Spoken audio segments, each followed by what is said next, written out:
menjadi app Start to Become a Professional. Halo teman-teman semuanya, kembali lagi dengan saya Nur Maulida Najwa Rahimah sebagai host di sini. Oke, jadi kali ini kita akan berbincang-bincang dengan salah satu mahasiswa berprestasi di Indonesia ya. Kita langsung sambut aja Kak Arum Romaisi. Halo Kak. Ya, boleh Kak silakan perkenalkan diri dulu nih, pasti audiens udah penasaran ya dari nama dan juga asal kuliahnya di mana. Ya, baik, bismillahirrahmanirrahim. Perkenalkan, nama saya Arum Romaisi. Saya nggak bisa bilang jadi kebanyakan orang bilang manggil saya Ayum. Oke, saya mahasiswi jurusan Ilmu Politik di Fakultas Ilmu Sosial dan Ilmu Politik Universitas Islam Negeri Sunan Gunung Jati Bandung. Oke, jadi Kak Ayum biasanya dipanggilnya ya. Oke, jadi aku nanya Kak Ayum aja nggak apa-apa nih Kak? Boleh. Kak Ayum dari Ilmu Politik ya Kak ya? Iya. UIN Sunan Gunung Jati. Oke, jadi aku sempat baca profil Kak Ayum, jadi ada penghargaan yang membanggakan nih baru-baru ini. Boleh diceritain Kak, itu penghargaan apa? Oke, penghargaan yang pada bulan Maret di tahun 2021 yaitu Best Outstanding di acara Istanbul Youth Summit yang diagendakan secara offline di Turki. Jadi dari 16 delegasi dari International Wonderful Education pergi ke Turki itu hanya sekitar 11 orang karena COVID, 5-nya COVID, dan di sana kita presentasi bagaimana program kita kedepannya sebagai pemuda untuk berkontribusi terhadap permasalahan yang ada di Indonesia. Kebetulan Arum pribadi karena dari jurusan ilmu politik juga relat itu di bidang pemerintahan. Nah, di bidang pemerintahan ini kita mengajukan 4 tema, yaitu dalam pendidikan, lalu healthy, terus kesehatan juga, kesehatan, pendidikan, lalu kewirausahaan dan kesehatan mental, tadi mentality. Nah, itu di sana bagaimana kita dari JIN, itu namanya JIN, Government in Youth Hand. Jadi bagaimana kita memberikan kontribusi nyata terhadap permasalahan yang Indonesia, menjawab isu-isu terkait pemerintahan di era pandemi ini. Oke, luar biasa ya dari penjelasan Kak Arum. Jadi lombanya itu dari isu-isu yang ada, Kak Arum bersama tim memberikan cara atau penanggulangannya gitu ya dari isu tersebut. Penasaran nih Kak, yang isu yang Kakak angkat dengan tim yang kemarin dapat penghargaan itu tentang apa? Itu tentang tadi government in youth hand. Itu dalam 3 berarti ya, 3 yaitu di bidang pendidikan, health mentality, sama di bidang kewirausahaan. Jadi ketika pendidikan ini lebih kepada bagaimana anak-anak di pedesaan itu bisa mendapatkan pendidikan yang memang semestinya di kota didapatkan, seperti itu. Nah, kalau mentality di sana, karena melihat sekarang di era pandemi COVID-19 ini banyak sekali bukan hanya sebatas sakit fisik aja gitu, tapi sakit mental di keadaan masyarakat di sana. Dan isu yang terakhir yaitu di bidang kewirausahaan. Nah, tadi itu relat sama bidang pendidikan, di mana ketika anak-anak yang sekolah tidak memiliki akses atau tidak mempunyai ekonomi yang cukup untuk meningkatkan ke jenjang pendidikan selanjutnya, nah mereka diberikan kewirausahaan, bagaimana bisa mereka tuh istilahnya bebas finansial dan dengan berwirausaha gitu dari pendidikan. Iya, jadi cukup kompleks ya, luar biasa. Pemikirannya kritis ya Kak. Sudah dituntut seperti itu ya Kak, karena di bidang politik juga ya Kak ya. Iya, Oke, jadi penghargaannya itu Best Outstanding, jadi menjadi yang terbaik ya Kak ya? Iya. Oke, alhamdulillah ya Kak, selamat. Alhamdulillah. Ikut bangga ya, mengharumkan nama Indonesia juga nih, karena di tahap internasional ya Kak ya? Iya. Kemarin offline berarti ke Turki? Iya, offline. Oke, tanggal berapa tuh Kak acaranya? Tanggal Maret 21 sampai 24. Oh, oke. 22 sampai 25. Cuman Arum dari Indonesia itu tanggal 18 pulang, tanggal 18 Maret pulang 16 April. Di extend lebih lama biar tahu bagaimana kebudayaan di Turki. Oke, jadi pulang-pulang mengharumkan nama Indonesia dan juga tentunya universitas. Ya, alhamdulillah.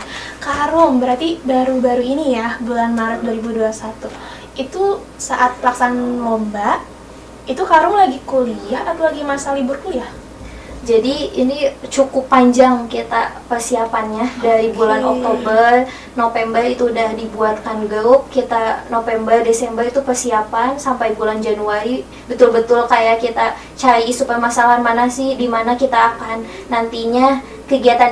Jadi setelah kegiatan di sana diharapkan kita tuh bisa mengimplementasikannya di Indonesia, bukan hanya sebatas ide-ide saja gitu. Jadi nanti setelah pulang dari Turki itu harusnya ada kegiatan offline-nya itu, bagaimana ide-ide itu bisa termaktub gitu, bukan hanya secara lisan tapi secara aksi nyata gitu dari kita kan. Tapi karena COVID yang semakin meningkat, kita memang agak susah gitu karena melihat program kita lebih kepada offline, apalagi kewirausahaan, pendidikan. Mungkin mentality kita masih bisa lebih kayak konsultasi gratis gitu untuk bagaimana sih permasalahan yang mereka hadapi ketika kondisi seperti ini. Nah, kita bantu gitu untuk menjadi teman curhat seperti itu. Oke, nah mungkin Kak boleh diceritain nggak dapat informasi lombanya dari mana, terus kenapa bisa tertarik, terus ini tuh tim atau per orang, dan kalau tim itu timnya dari satu univ atau ini antar univ gitu kan? Ya. Baik, Arum itu udah lihat dari tahun 2020 pertamanya, 2019 udah lihat International Wonderful Education itu mereka berkolaborasi dengan beberapa organisasi yang ada di luar negeri lainnya, jadi bukan hanya Indonesia saja. Setelah itu Arum tuh melihat mana nih yang lebih relevan gitu dengan Arum, apakah International Wonderful Education ataupun Istanbul Youth Summit. Nah, Arum tuh lebih ke International Wonderful Education karena melihat saingannya yang lebih ketat, apalagi dari Indonesia hanya 16 orang yang terpilih, berbeda dengan Istanbul Youth Summit gitu. Banyak sekali dari Indonesia pun yang terpilih untuk ikutan kegiatan itu. Tapi kalau IWE itu lebih kayak emang kita memiliki strategi yang harus kuat gitu untuk mengikuti beberapa tahap yang ada di International Wonderful Education, mulai dari tahap formulir, esai, wawancara, itu semuanya memiliki jenjangnya masing-masing gitu kan. Nah, alhamdulillahnya tuh Arum pas tahun 2019-nya tuh belum coba ikut karena merasa masih kurang gitu, dalam artian kurang dari Arum belum punya apa-apa. Nah, udah gitu Arum coba banyakin kegiatan lain, coba cari pengalaman lainnya, dan Arum alhamdulillahnya tuh bisa dapat untuk kegiatan di tahun 2021 ini. Oke, berarti tadi udah mulai tertarik tahun 2019, berarti lagi tingkat 1. Benar ya Kak Ayum? Berarti dari tingkat 1 udah mulai ada interest ke sana ya Kak ya? Oke. Jadi tadi udah diceritain ya sekitar persiapannya dan kenapa bisa tertarik gitu ya Kak ya. Oke, tadi Kak kalau boleh tahu tadi perlombaannya itu perorangan atau tim ya? Oke, per tim. Per tim itu kita perlombaannya itu per tim. Satu tim itu ada yang 11 orang, 9 orang, ada yang sampai 15 orang. Oke, nah mungkin Kak yang nonton pada penasaran nih, kesibukan Kak Ayum selain belajar itu apa aja selama perkuliahan? Ya, alhamdulillah untuk kesibukannya selain belajar juga itu aktif di berbagai organisasi di dalam kampus maupun di luar kampus. Jika di dalam kampus, Arum pernah menjadi sekretaris umum di himpunan Mahasantri Mahad Al-Jamiah dan menjadi mahasantri berprestasi juga peringkat 1 di Mahad Al-Jamiah UIN Sunan Gunung Jati Bandung. Sekarang aktif di organisasi himpunan sebagai staf di bidang keagamaan, anggota pramuka juga di UIN Sunan Gunung Jati Bandung, dan anggota di Lembaga Inkubasi Kewirausahaan Mahasiswa di UIN Sunan Gunung Jati Bandung. Di luar itu, Arum aktif di Inspirator Indonesia Chapter Bandung sebagai ketua umum, lalu di Karang Taruna Desa juga, di Forum Informasi Konseling Remaja tingkat kecamatan, lalu di Kejar Mimpi Bandung di bidang HRD, dan menjadi CEO founder di salah satu komunitas yang ada di Bandung yaitu namanya I Am Possible, dan menjadi influencer Humanity Initiative Jawa Barat. Oke, luar biasa kesibukannya sangat banyak ya Kak Arum ya, dan sangat tadi yang paling menarik ada yang jadi sebagai ketua umum ya Kak ya, ketua umum di Inspirator Chapter Bandung, ada juga yang jadi HRD ya, Dikejar Mimpi dan CEO founder ya.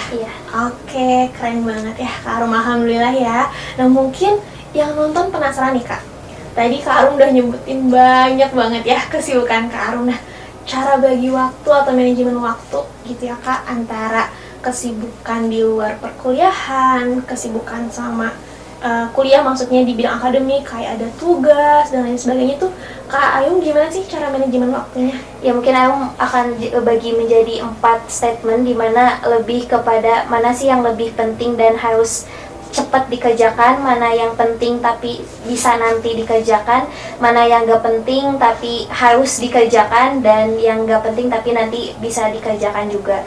Nah, Ayung lebih ke 4 itu, tapi Ayung pribadi lebih mengutamakan ke masyarakat dunia, lebih ke dalam artian relawan, tapi lebih kayak emang ada masyarakat yang membutuhkan, Ayung lebih lebih siap gitu. Jadi Ayung meninggalkan, walaupun misalkan di waktu UAS, tapi ada masyarakat yang membutuhkan buat misalkan nganterin kemana, ke rumah sakit, terus ngurusin ini itu. Ayung tuh lebih aware kepada masyarakat gitu. Karena ketika emang yang lain gak bisa gitu, dan kita menyepelekan untuk membantu masyarakat, itu kayak menurut Ayung gak ada rasa kemanusiaan gitu. Kenapa? Karena menurut Ayung ada yang lebih penting dari itu semua, itu yaitu kemanusiaan gitu. Makanya Ayung lebih kayak suka menjadi relawan, dan itu menjadi hal yang lebih diutamakan. Ayung kan aktif juga di beberapa relawan di Global Orbit Indonesia, Sabaya YPH Saraya Baraya, lalu di relawan yang lainnya juga beberapa komunitas. Nah, Ayung lebih kayak mengutamakan kegiatan-kegiatan yang sifatnya emang tiba-tiba gitu, dadakan. Ya karena kalau udah bicara tentang masyarakat, kebutuhan mereka tuh nggak bisa dilihat mana nih yang diawalkan, nggak bisa seperti itu gitu.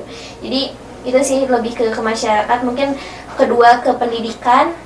Setelah itu Ayung lebih kalau di waktu luang membuat rencana-rencana lagi, melihat lagi mana planning yang belum terselesaikan, seperti itu. Oke, jadi mungkin bisa diambil kesimpulan Kak Ayum ini dalam manajemen waktunya dengan membuat skala prioritas ya Kak ya? Dengan dibuat planning mungkin ya Kak, tertulis gitu ya. Oke, nah itu mungkin yang bisa dipetik ya dari Kak Ayum, bisa diaplikasikan juga nih buat teman-teman yang nonton. Oke, Kak Ayum, pernah nggak ada momen dimana tadi Kak Ayum bilang kan kalau soal kemanusiaan gitu ya, Kak Ayum pasti akan mementingkan gitu, memprioritaskan. Nah, pernah nggak ada di suatu momen ada banyak kepentingan, ada banyak kegiatan, tapi kalian juga harus mengerjakan tugas kuliah atau ada ujian atau harus belajar gitu. Jadi ada satu atau ada banyak kegiatan di satu waktu. Nah, Kak Ayum pernah nggak ngalamin itu, dan peristiwa mana sih yang paling Kak Ayum ingat gitu? Sering banget Ayum.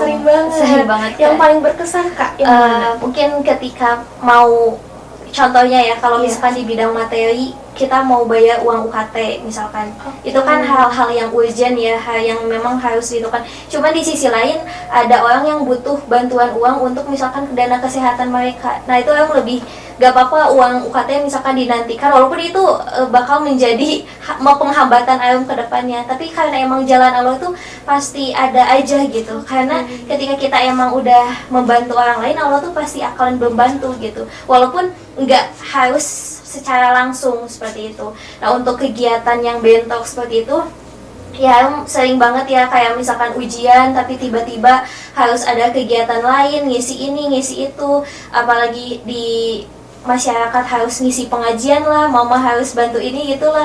Cuman ya Ayum tetap aja membagi waktu dengan meminimalisir mungkin gitu, agar tidak terjadi bentrok ataupun bisa membantu atau bisa dibagikan ke wakil ketua. Misalkan nanti malam ada rapat, tapi Ayum pun ada rapat offline di organisasi lain. Nah Ayum sebelumnya itu akan memberitahukan kepada wakil ataupun yang bisa nanti Ayum delegasikan untuk jadi pembicara Ayum. Nah itu Ayum seperti itu. Ngajar pun kayak gitu. Jadi kalau misalkan Ayum gak bisa ngajar, walaupun itu kan prioritas ya, tapi kan ketika emang ada hal dadakan itu harus jadi hal yang utama juga. Kita nggak tahu gitu keadaan manusia itu, walaupun kita udah berencana semaksimal mungkin, tapi kan kita bisa sesuai gitu dengan keadaan dan waktu. Nah makanya Arum lebih kayak emang kalau emang sebelumnya udah gak bisa, coba ke yang lain dulu gitu, kayak gitu. Oke, jadi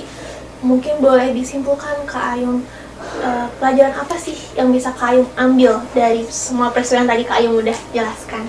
Ya, kita harus bisa sebisa mungkin kita memiliki tenaga, waktu, dalam keadaan sehat. Ketika orang lain meminta bantuan kepada kita, kita harus bisa gitu dengan segala kemampuan kita. Jangan sampai kita pun malah menjadikan kita keterpurukan ketika kita sudah membantu. Bekerja keraslah dengan ikhlas, karena kalau kerja keras tanpa ikhlas itu tidak akan ada nilai begitu. Yang ada hanya ada rasa capek dan lelah setelahnya. Beda dengan kita ikhlas, walaupun itu mungkin pekerjaan yang udah kita lakukan itu tidak pernah dipuji ataupun kita tidak pernah diberikan apresiasi, tapi hanya cukup Allah gitu yang memberikan apresiasi terbaik untuk kita, dan Allah akan memberikan yang lebih yang telah kita bantu kepada sesama manusia. Karena hablum minallah dan hablum minannas itu haruslah setara gitu. Jangan sampai kita pun terlalu hablum minannas kita terlalu ditingkatkan, tapi kita pun lalai dengan hablum minallahnya. Maka dua jalan itu tuh harus menjadi pegangan utama manusia gitu, untuk mencapai tujuannya itu, karena tujuan kita akhir adalah surganya gitu. Oke, luar biasa ya. Banyak sekali nih Kak pelajaran yang bisa diambil dari segala yang Kak Ayum sampaikan. Kak, mungkin tadi kita udah banyak cerita tentang kesuksesan Kak Ayum ya, pengalaman berorganisasi, lalu juga penghargaan-penghargaan yang Kak Ayum dapat. Nah, mungkin yang adik-adik yang nonton penasaran nih Kak, dalam perjalanan mencapai kesuksesan itu pernah nggak seorang Kak Arum Rumaisi ini mengalami kegagalan dan lain sebagainya, dan gimana sih Kak Ayum bangkit dari kegagalan itu? Itu sering, bukan hanya sekali dua kali gitu. Ceritain Kak. Berawal dari mencoba untuk menjadi relawan di beberapa organisasi itu sering tertolak di tahun 2019. Jadi 2018 lulus itu nggak langsung kuliah pengabdian dulu di salah satu pondok. Nah, Arum tuh nggak mau gitu, hanya ngabdi aja karena ngajar TK, TPQ, sama di MTS juga, sepondok juga gitu, jadi staf administrasi di bidang kuliatul mu'allimin al-islamiyah. Nah, Arum tuh pengen ada kegiatan di luar. Nah, Arum coba pertamanya daftar ini daftar itu, gagal terus, dan aku ngerasa kayak kenapa sih gagal terus gitu kan, apa yang perlu diperbaiki. Nah dari sana muhasabah diri itu penting. Berawal ketika emang kita udah gagal muhasabah diri, cari orang yang memang bisa, mungkin kalau mentor kesulitan kita bisa tanya orang tua, bisa tanya kakak kita terdekat mungkin.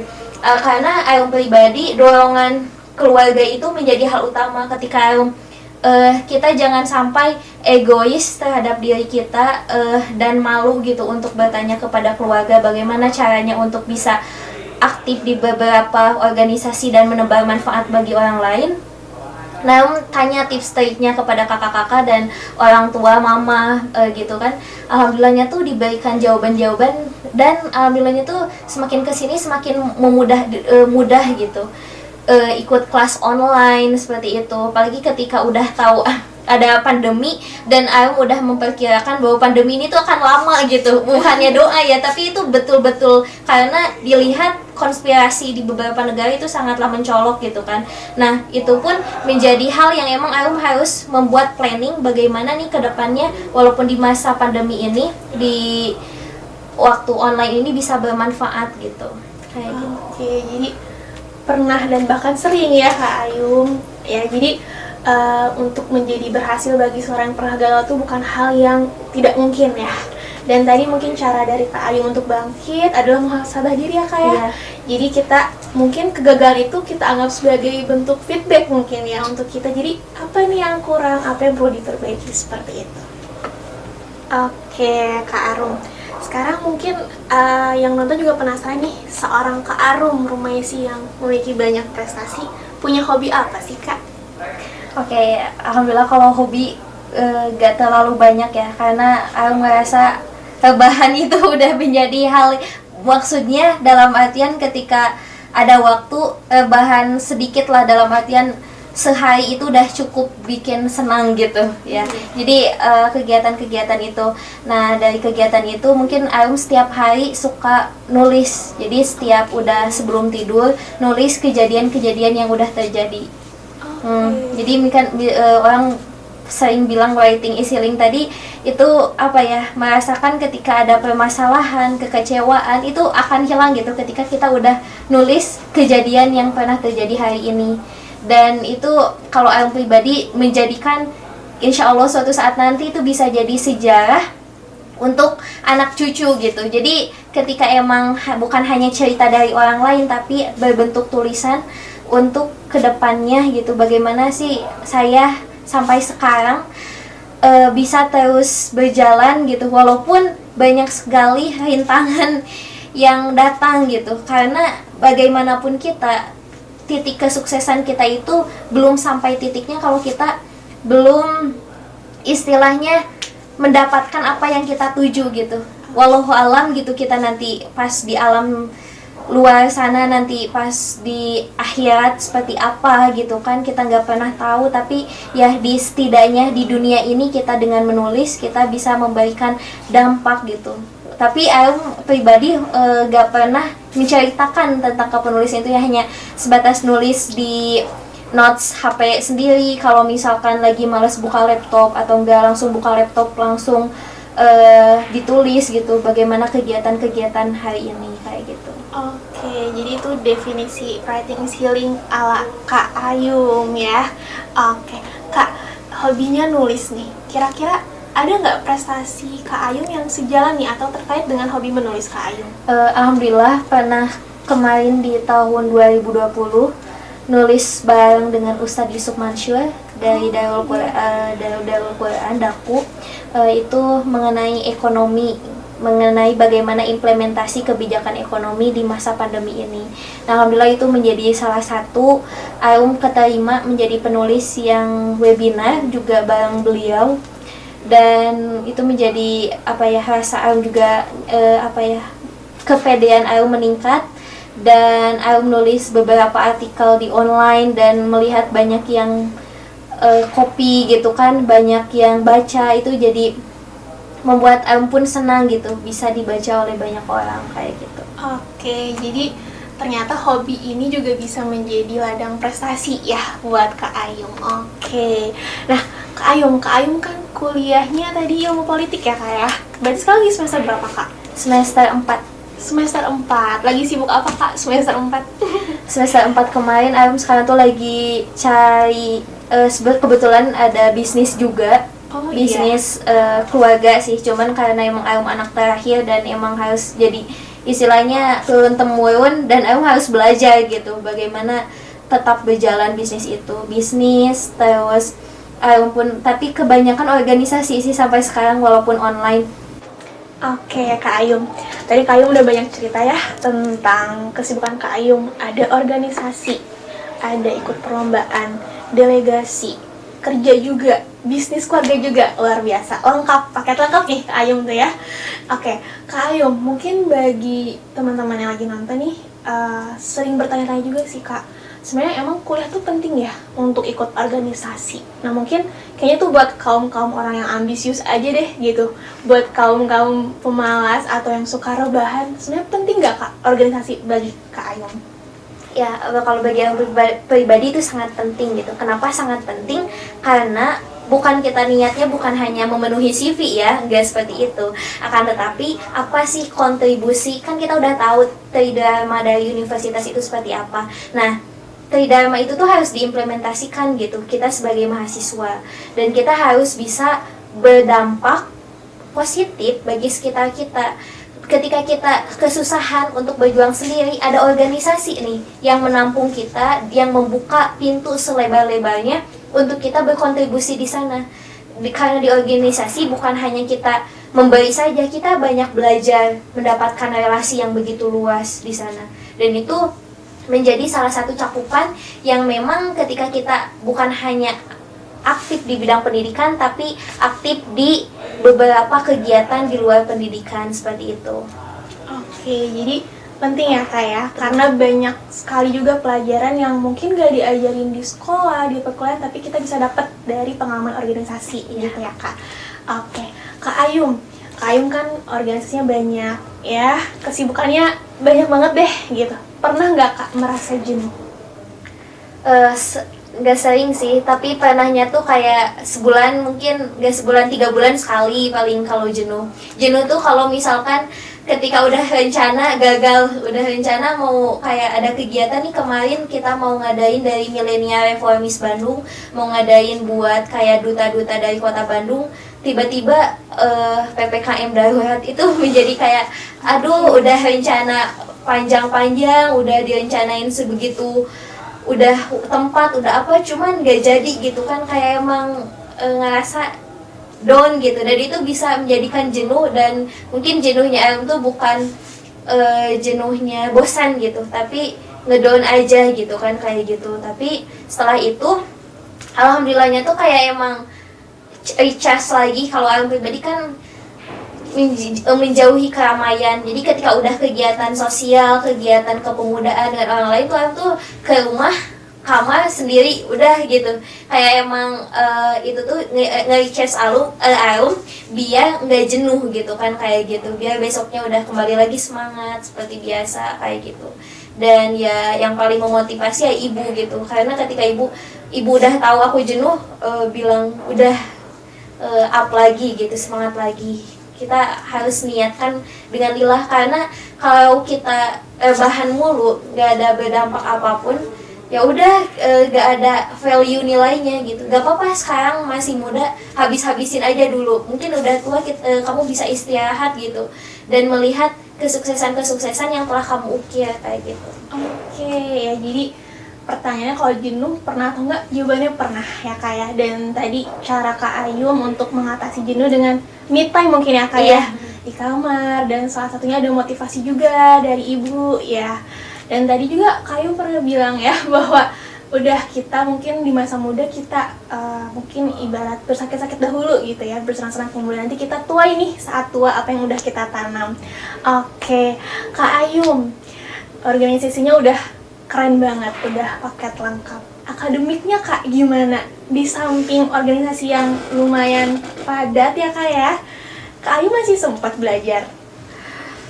Itu kalau menurut Arum, jadi gini, belajar itu adalah makanan pokok nasinya. Oke. Nah, organisasi, komunitas, bisnis, sosial lainnya itu adalah makanan lauknya gitu. Ketika makanan lauk udah lengkap, udah enak, ada ayam, ikan, sambal, semuanya udah ada, tapi nggak ada nasi kan nggak enak gitu, nggak bakalan kenyang gitu. Nah, itu pendidikan pun menjadi hal utama gitu kan, pasti itu menjadi hal utama. Masih sempat Kak belajar? Harus minimal waktu belajar itu 6 jam gitu, minimal kayak gitu. Tips belajar deh ala Kak Ayum gimana?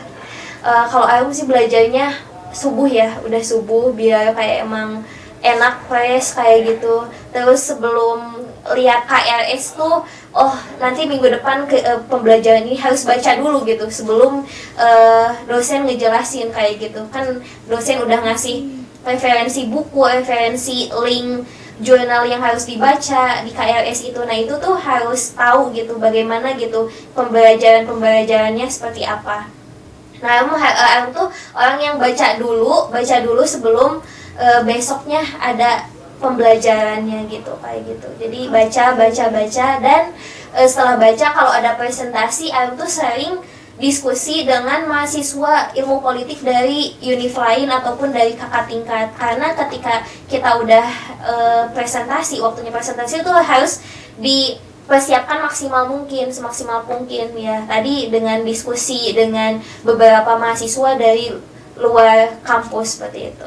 Oke, jadi Kak Ayu ini tipe yang well prepare ya teman-teman. Jadi sebelum materi dikasih udah baca dulu nih. Jadi dengan pengetahuan yang udah Kak Ayu punya, kemudian diimprove dengan materi yang dijelaskan oleh dosen gitu ya Kak ya. Yang lainnya banyak diskusi mungkin ya Kak tadi dengan yang antar univ atau sama kakak tingkat. Nah ini yang mungkin yang bisa kita contoh ya. Oke, Kak penasaran nih boleh di-spill nggak IP terakhir berapa, kan karena masih semester 4 ya, jadi IP terakhirnya berapa Kak? Ayo berapa Kak? Kayaknya mendekati sempurna ya. Dari skala 4 itu berapa Kak IP-nya? Enggak. Alhamdulillah kemarin 3,94. Alhamdulillah, luar biasa ya. Berarti ini udah bagus banget ya kalau di kita konversi. Itu mungkin A plus ya Kak ya.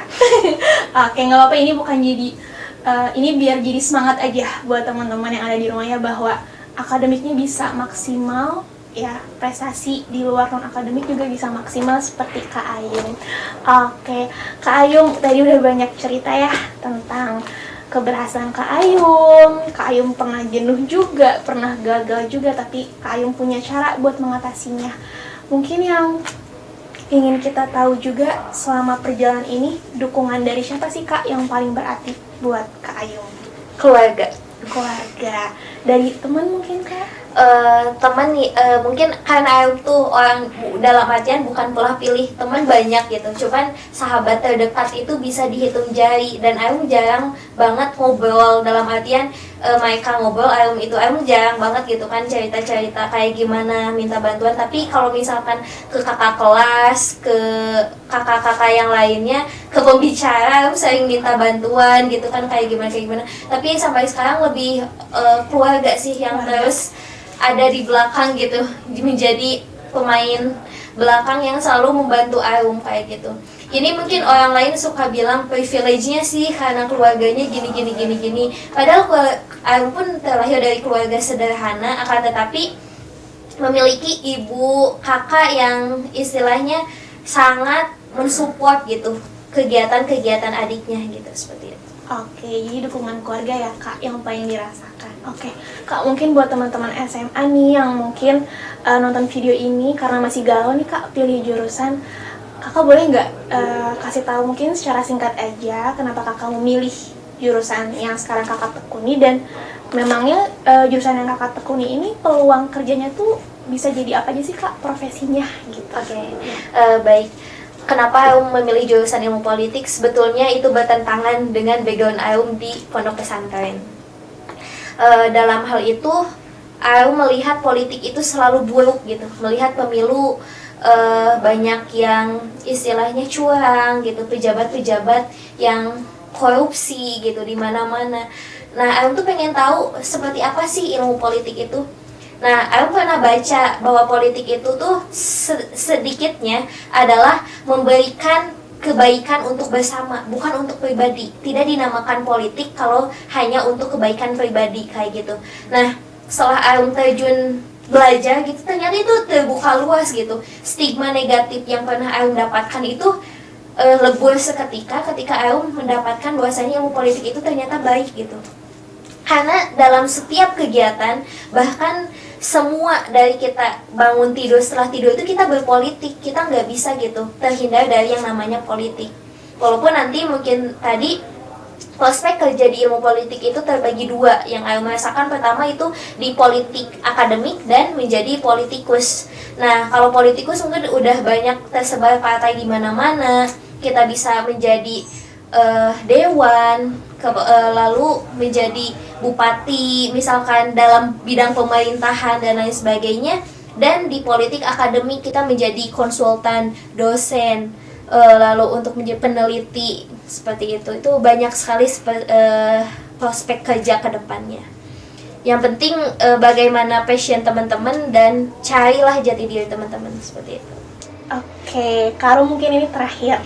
Ada satu statement nggak yang bisa Kak Ayung kasih buat teman-teman yang nonton untuk motivasi mereka nih, biar bisa mencontoh Kak Ayung? Ya, jadikan al-hayatu kulluha ibadah. Kehidupan itu menjadikan sebuah ibadah. Ketika kita udah niat semuanya karena ibadah, maka jalan apapun, rintangan seperti bagaimanapun yang menghadang kita akan mudah kita jalani, seperti itu. Jangan lupa kepada Allah yang telah menciptakan manusia itu untuk beribadah kepadanya, Dan jangan lupa juga kita banyak sekali privilege yang kita miliki. Bukan hanya masalah materi, tapi kita memiliki privilege-nya masing-masing. Baik itu secara fisik, secara akademik, apapun itu, jadikanlah privilege itu menjadikan peluang teman-teman untuk berjuang, menata kehidupan seperti apa yang teman-teman impikan. Seperti itu. Oke, Masya Allah, luar biasa ya. Semoga semua yang udah Kak Ayum sampaikan, yang baiknya bisa teman-teman ambil, bisa teman-teman contoh ya. Dan semakin semangat nih untuk menjadi mahasiswa berprestasi selanjutnya. Amin. Amin. Oke Kak Ayu, makasih banyak ya buat kesempatan hari ini. Makasih udah mau datang, mau bagi ceritanya nih sama teman-teman yang di rumah. Iya Kak, sama-sama juga. Semangat. Semangat tuh kata Kak Ayum. Oke, kita akhiri saja video kali ini. Ya, sekali lagi terima kasih untuk Kak Ayum. Mau jadi app, start to become a professional. Dadah semuanya.